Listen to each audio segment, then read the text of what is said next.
Hi everyone, আমি সায়ন্তনী নিয়ে চলে এলাম অনেক দিন পর তোমাদের সাথে একটা ব্লগ শেয়ার করতে। আজকের দিনটা আমার কাছে খুব খুব খুব স্পেশাল একটা দিন এবং জীবনের একটা বড় পরীক্ষারও দিন। তাই সকাল সকাল রেডি হয়ে বেরিয়ে পড়েছি বিরাটির উদ্দেশ্যে। তাই আজকে অনেক সকালে বেরোতে হয়েছে এবং অনেক রাতও হবে আসতে, তাই জন্য সঙ্গে মাকেও নিয়ে নিয়েছি।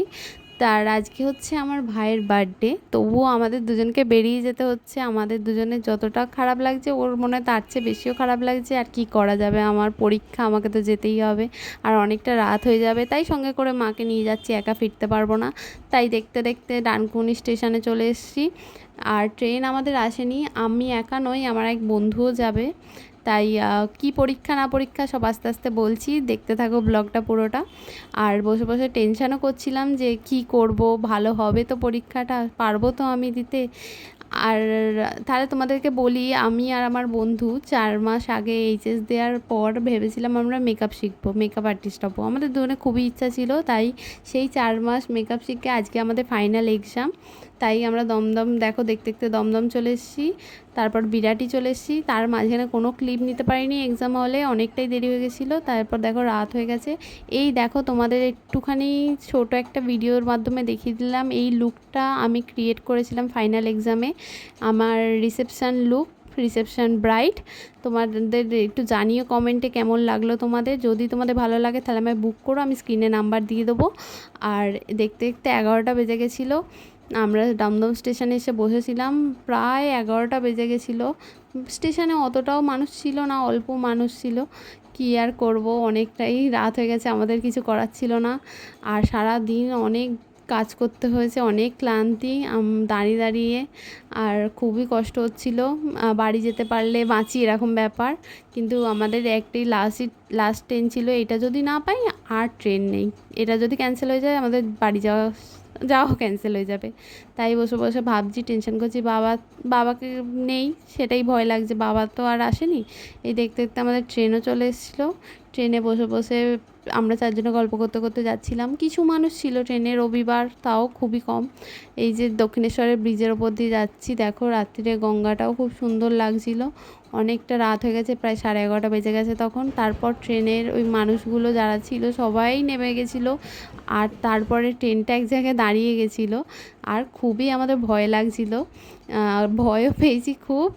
আর দেখো তোমাদের সাথে একটা ভিডিও শেয়ার করছি আমার লুক নিয়ে, আমার এক্সপিরিয়েন্স নিয়ে, সবই তোমাদের সাথে শেয়ার করছি, কি বলেছি না বলেছি।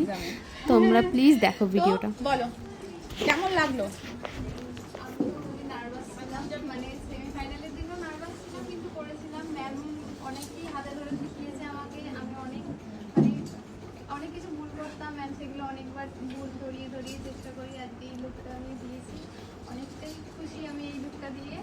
আর আমার 10 থেকে মেকআপ শেখার খুব ইচ্ছা ছিল। এইচএস দেওয়ার পর আমি ভেবেছিলাম ম্যামের ভিডিও একদিন আমার চোখের সামনে আসে, আমি সেদিন ঠিক করে ম্যামের কাছে শিখবো। তারপর ম্যামের কাছে আসি, এসে আমি যতটা আমার দিতে পেরেছি, ম্যাম যতটা শিখিয়েছে তার যে দিতে পেরেছি ওটা ততটাই।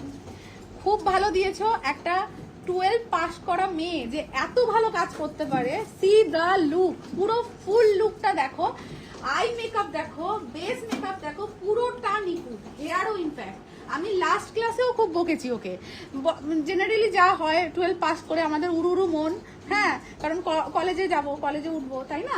তো সেই জায়গাটা থেকে বকাবকি করে আজকে যে এই আউটকাম আসতে পারে, সিরিয়াসলি ভীষণ সুন্দর, ভীষণ সুন্দর। আমি ক্লোজ করে দেখাচ্ছি, আই মেকআপ যেমন সুন্দর করেছে, হেয়ার স্টাইল তেমন, বেস মেকআপ তেমনই সুন্দর, পুরো পারফেক্ট।